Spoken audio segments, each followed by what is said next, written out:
تفكير بزاف، وممكن حتى بعض المشاكل في الغدة الدرقية.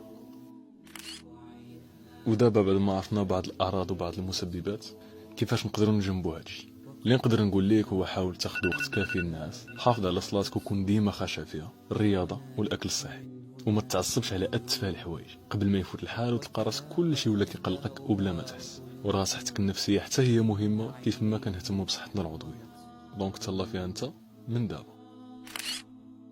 وبطبيعه الحال اذا شفتوا شي واحد كيعاني بانيك اتاك، حاولوا تهدنوه، خذوا الامر بجديه وما تقولولوش باللي راه غير كيتخايل وبلي راه كيزيد فيه.